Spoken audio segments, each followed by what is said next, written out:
Test 3. This is the IELTS listening test. You will hear a number of different recordings, and you will have to answer questions on what you hear. There will be time for you to read the instructions and questions, and you will have a chance to check your work. All the recordings will be played once only. The test is in 4 parts. At the end of the test, you will be given 10 minutes to transfer your answers to an answer sheet. Now turn to Part 1.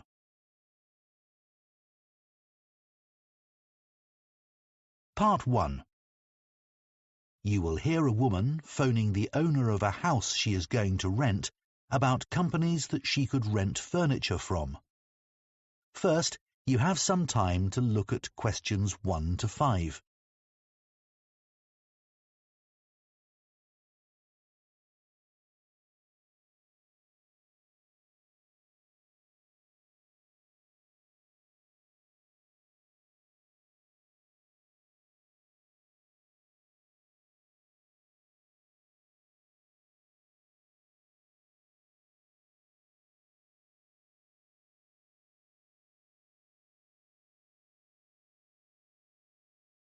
Now listen carefully and answer questions 1 to 5. Good morning. Hi, this is Shelley Meyer. I'm renting your house on Archwood Avenue. I'm due to move in next week.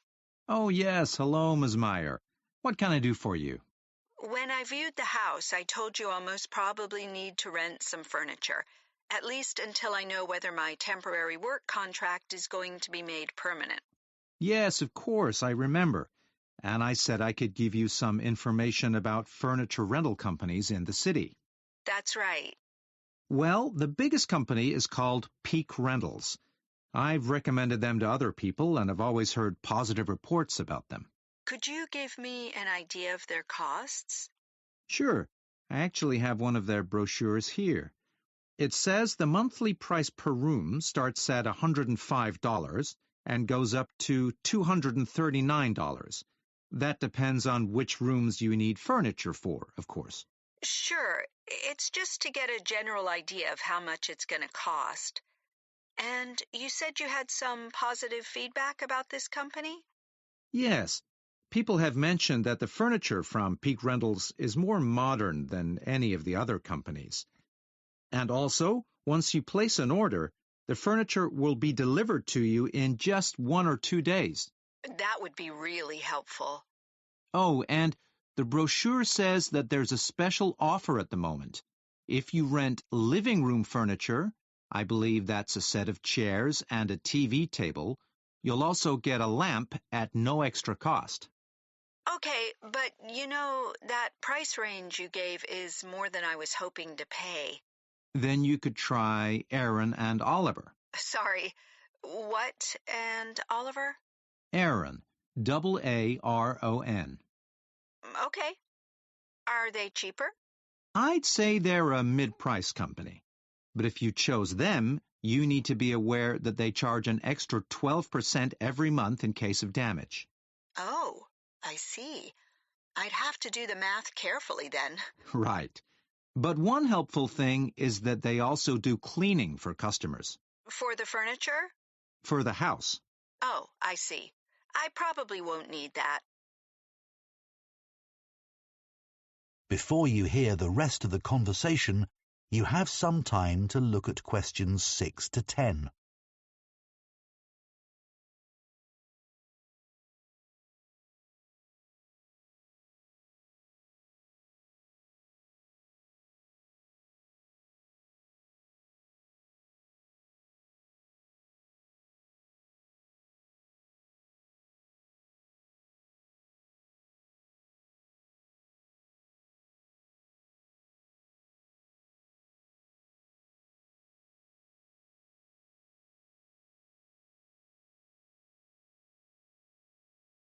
Now listen and answer questions 6 to 10. There's another company called Larch Furniture. It's quite new, and it has the lowest prices in town. That's for both furniture and also electronic equipment. Well, that would be good. I'm not bringing much with me, and I won't have much time to go shopping after I start my job. There are two things you need to know about large furniture. First of all, you have to take out insurance on the furniture, and you need to organize that yourself. That wouldn't be too hard. Also, you can't take out a contract for less than 6 months, but I figure that might not be a problem for you. You're renting the house for 12 months after all, aren't you? Yes, okay. Well, Sorry to interrupt. I just thought of another furniture rental company. It's called Space Rentals, and it's located very near to the house. Okay. I don't have any information about their charges, so it's best to use their app to find out what it would cost you to use them. Okay, thanks. I'll do that. One good thing about that company is that if you don't like the furniture once it's delivered, you can request exchanges, as long as you do that within a week of receiving it. That sounds really great. Okay. Well, thanks very much. That's so helpful. That is the end of Part 1. You now have 1 minute to check your answers to Part 1.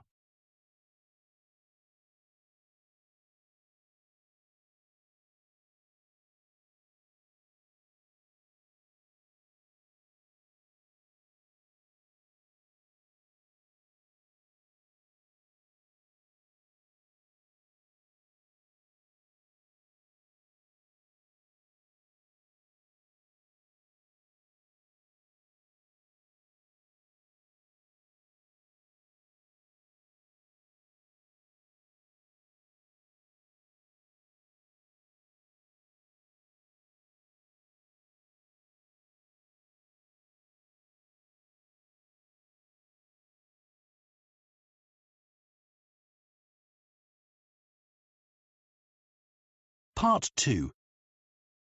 You will hear an archaeologist, who is part of a community project to excavate an ancient village, talking to members of the public who are visiting the site. First, you have some time to look at questions 11 to 16.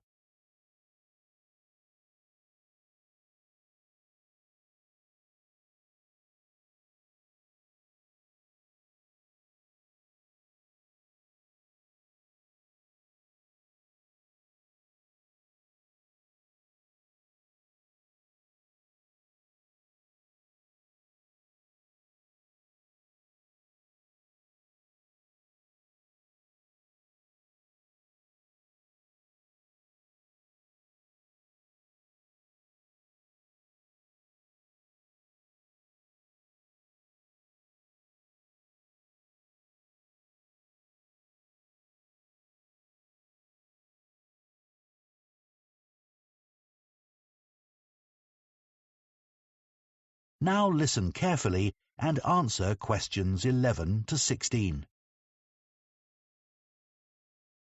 Hello, I'm Hayden. I'm one of the archaeologists investigating the site here at Bidcaster. This is the third summer for this community project, and most of the people digging here are volunteers. I'm a full-time archaeologist for the town council, but I was asked to join the project by NHA, a charity which sets up projects like this up and down the country. As you can see, we're next to Bidcaster Castle, which is great because the owners let us use their facilities. So, how did we get to where we are today? Many archaeology projects happen when an ancient object is found, and in our case, that object was a gold coin. Coins are often found by people using metal detectors to look for things buried in the ground, or coins are uncovered when wild animals like rabbits have been digging tunnels. Here, a walker found it on the ground after a rainstorm washed away some of the earth and sand. When the story of the gold coin hit the news, Peter Swift, an amateur historian, contacted me to say he believed there had been a village on this site, centuries before the castle was built. Just by chance, the team found some old maps and documents in our library, which showed 500-year-old drawings of ruined buildings on the grassy area between the outer stone walls of the castle and the river. We knew then we were onto something. Over the 3 summers the team has been here, we found the remains of several buildings, and more broken pots than you can count. Normally you'd expect to find brooches and other jewellery, but we're still waiting to uncover any such items. The people who once lived here were skilled at making tools from animal bones, as you'll see when you visit the exhibition. Besides the discovery of the village, we've also found evidence of human activity on the other side of the river. No other houses or huts so far, but we can see the borders of an ancient field system. At one point we found a long wall and thought it was an ancient palace, but it turned out to be a modern wall. This summer's work will end soon, but we'll be back next summer. In the meantime, we're putting on a series of guided tours for school groups this autumn. Oh, and maybe you saw the TV documentary about our project. That suggested the objects we've found are going to the town's museum, but we don't know that for sure yet.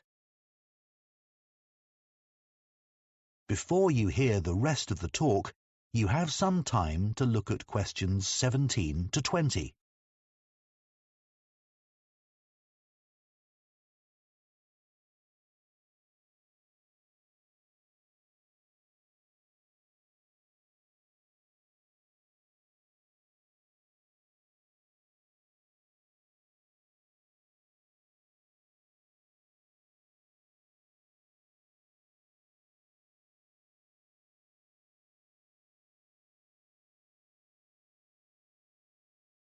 Now listen and answer questions 17 to 20. When you enter the site, please make sure you keep to the paths at all times. There are a few other things, the highlights of the site, if you like, that I want to mention. Take a look at the map. Our present location is marked at the bottom. This year, we've identified the foundations of an ancient bridge. And it's really exciting today because a team of divers are in the river searching for lost objects. To reach the bridge, take the main path ahead of you, go straight on, and keep going till the path bends to the left.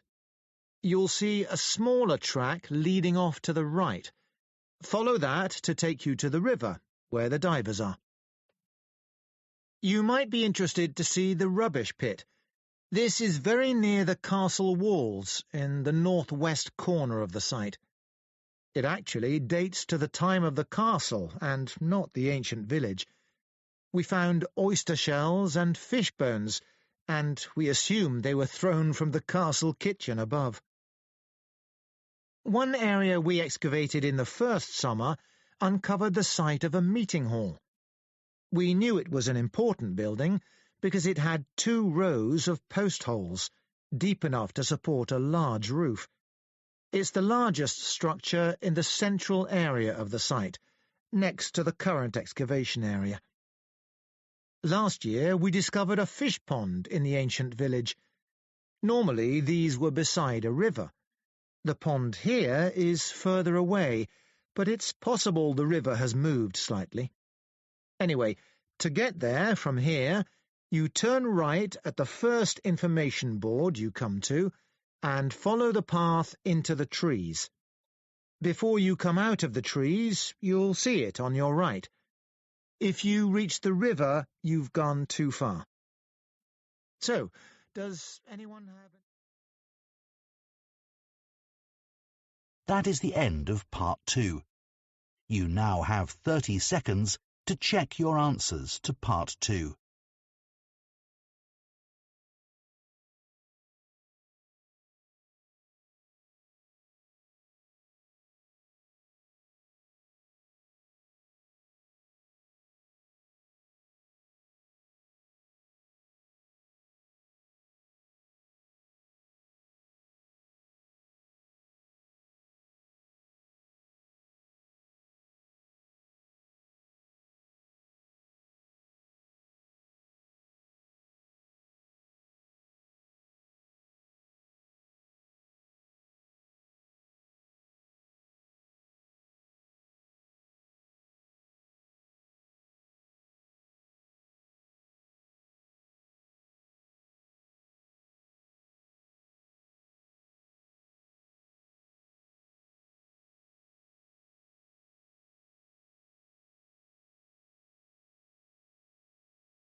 Part 3.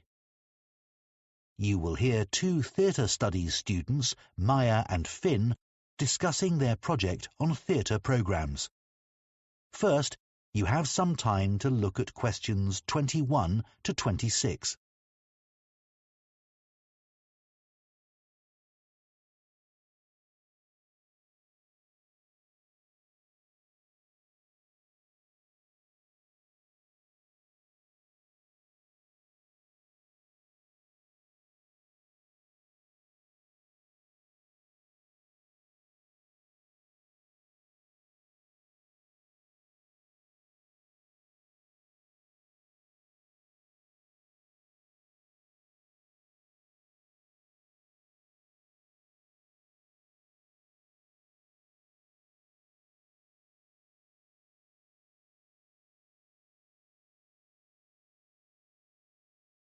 Now listen carefully and answer questions 21 to 26.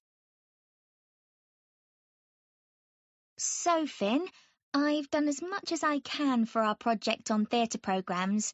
How's your research coming along? OK, Maya. I didn't know theatre programmes are called playbills in the USA till I started looking into the topic. Even though I struggled to find many useful websites, I'm glad we picked this subject. No one else on the course is doing the same as us, although it is one of the research areas of the module convener. That might actually put some people off. I suppose so. Anyway, I hadn't realised there are actually companies specialising in creating theatre programmes. Yes, they're quite common nowadays. Contrary to what many people think, theatres don't hire people to do the programmes. In fact, companies buy the rights to publish programmes on the theatre's behalf and then make their money selling advertising space within the programme booklet. It must be easier for theatres to do it that way. Yes. I remember reading something about programmes in early British theatre. It said that the cast was always very important. Yeah, audiences were very familiar with leading actors, and big names would draw huge crowds. But I hadn't realised that if the programme named a famous actor, that's who the public expected to perform. And if that didn't happen, people accused the theatre of breaking their agreement with the audience. They would demand refunds, and if they didn't get them, there were riots. Outrageous! That'd never happen now. No, people are too polite, even when they're disappointed if the star of the show misses a performance. We should definitely include that information about early audiences in our project. I also think it's important to mention that lots of ordinary people at that time were illiterate, so theatre programmes were of limited value in advertising plays. When a company of actors arrived in a town, they'd parade around the streets in their costumes, beating drums and announcing their upcoming performances. Interesting. I couldn't imagine that happening now either. There's also an interesting comparison to make between 18th and 19th century programmes. Wasn't it in the 19th century that theatre programmes started to resemble programmes today? Yes, and unlike programmes from the 18th century, they always used colour. And there was a greater variety of designs. But personally, I think 18th century programmes were superior because they told the theatre-goers so many things, including about the actors. And about the writer, the plot, and sometimes the history of the play. That's right. What should we say about theatre programmes in the 20th century? I reckon the most important thing is the dramatic change they underwent during World War II. When the government imposed restrictions on the use of paper? Yeah, but that was only in the UK. In the USA, programmes, or rather playbills, continued to be published in the same format. While here in the UK, programmes became merely a single sheet of paper folded to create 4 pages for text. What I don't really get is that after the war, they didn't go back to being more than one sheet or change in any way for over 25 years. I know there were paper shortages after the war, but only for 5 or 10 years. Strange. Before you hear the rest of the discussion, you have some time to look at questions 27 to 30.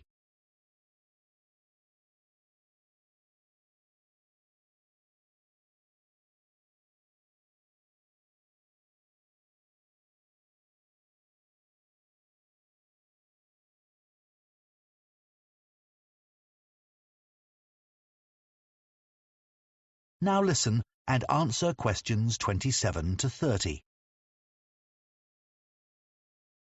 I've got some pictures of programmes we could include on the slides for our presentation. I found a couple too, Maya. Let's go through and see what we think. This is an old one for a play called Ruy Blas. Never heard of that. But the programme looks very decorative. Good enough to put in a frame on the wall. The images are just beautiful. Finn, what did you find? I've got some pages from a programme for Man of La Mancha. I thought this was a good programme to show, not because of the pictures, but because it contains articles written by members of the theatre company. So we can learn how the production was created and the thoughts and feelings of the cast. Good. I've got a copy of a programme that's now in a museum. It's for The Tragedy of Jane Shaw, and it's said to be the earliest surviving document to have been printed on Australia's first printing press. Fantastic! Another programme to talk about is for the Sailors' Festival. It comes from the British Library's digitised collection of programmes that was started a few years ago. It already comprises over 200,000 programmes, which is amazing. Wish I'd known about it while I was doing my research. That is the end of part 3. You now have 30 seconds to check your answers to part 3.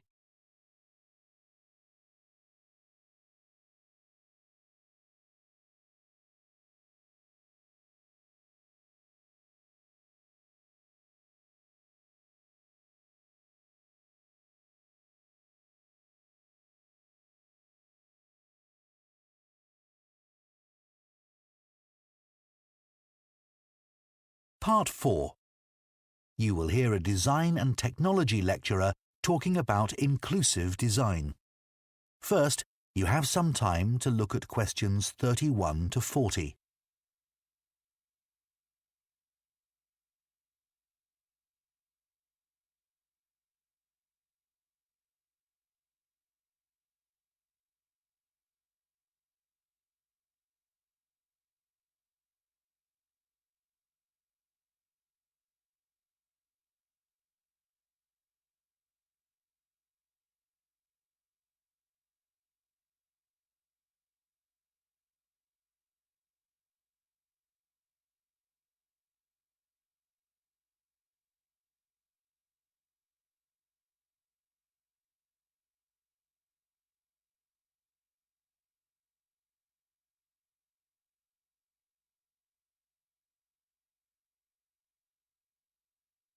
Now listen carefully and answer questions 31 to 40. It's only relatively recently that designers have become aware of the need to be inclusive when designing products. But what does that mean exactly? Well, it simply means designing products that span economic, social, and cultural barriers. It means making sure products are accessible, so that as many different types of people as possible can use them without any type of adaptation having to be made to the original design. Inclusive design is often linked with universal design, although they are not quite the same thing. Universal design aims to make products that work for everyone, and that includes considering the needs of people who have cognitive difficulties, which can present quite a challenge. Today, examples of successful inclusive design can be seen all around us. In workplaces, it is common to see desks which can be adjusted to suit people of different heights, or for wheelchair users. This still isn't always the case, however, and is one reason why office workers often suffer from back or neck problems. You'll find another example in the public toilets of countless hotels, airports, and offices. Taps that you activate by sensor require no pressing or twisting movements. These are not only more hygienic, they're also easier for people with dexterity or mobility issues. The tech industry has been criticised in the past for focusing too much on young consumers, But this is changing. Many products are now designed with the elderly in mind. For example, it's well known that vision declines with age, and that we also become worse at distinguishing between similar colours, in particular shades of blue, which is why software designers rarely create interfaces with this colour. Motor skills also decline with age, and some people have difficulty doing everyday things, like picking up a cup or opening a door. This can also affect their ability to use a mouse or keyboard. So voice access is now a routine way of making commands.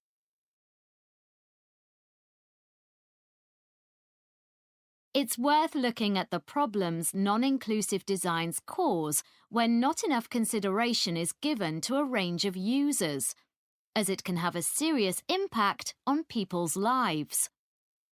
Access is one obvious example because it has such a huge impact on disabled people's independence. Not being able to access public transport because buses or trains are not wheelchair-friendly means many disabled people can't go out unless someone goes with them. Safety is another issue. Inexplicably, most cars are still crash-tested using a dummy based on an average-sized male. This has safety implications for all women, particularly those who are pregnant, as the seatbelts worn by the dummy are not adapted to accommodate them. Over the past 100 years, workplaces in the UK have, on the whole, become considerably safer. Employers are legally required to provide well-maintained personal protective equipment, or PPE, anything from goggles to full bodysuits, to workers who need it free of charge. But most PPE is designed to fit men. A recent report found that employers often think that when it comes to female workers, all they need to do to comply with this legal requirement is to buy jackets, for example, designed for a small man. The problem with this is that women can be tall and still have much smaller shoulders than the average man. Ill-fitting PPE such as high-vis jackets, vests and body armour can put women at risk. The report found that 95% of women said that their PPE often hampered their work, and that this problem was worst in the emergency services, particularly the police. Another problem is related to comfort at work. A very common scenario in offices in summertime is to see women wrapped in blankets or wearing sweaters while the air conditioning is on high. Meanwhile, the men are in shorts and t-shirts. This is due to differences in metabolic rates for men and women. There is a standard setting for air conditioning to be at a temperature of 21 degrees, designed to suit men, and in most modern offices, it's not possible to turn the air conditioning up or down. This means that many offices which mainly employ women are wasting energy by having the air conditioning set too high. As you can see from the examples I've just mentioned, there are serious consequences for designs which don't consider the needs of all users.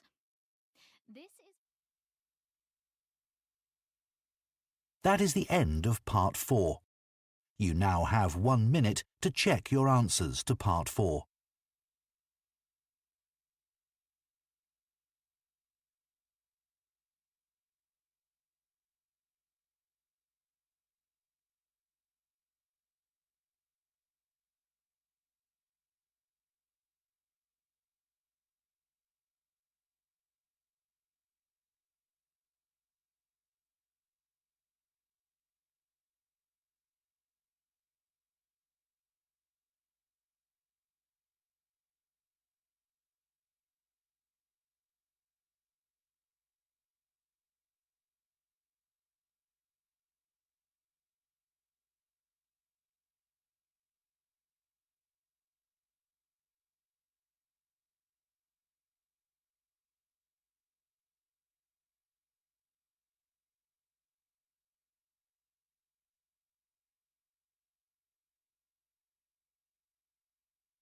That is the end of the listening test. In the IELTS test, you would now have 10 minutes to transfer your answers to the listening answer sheet.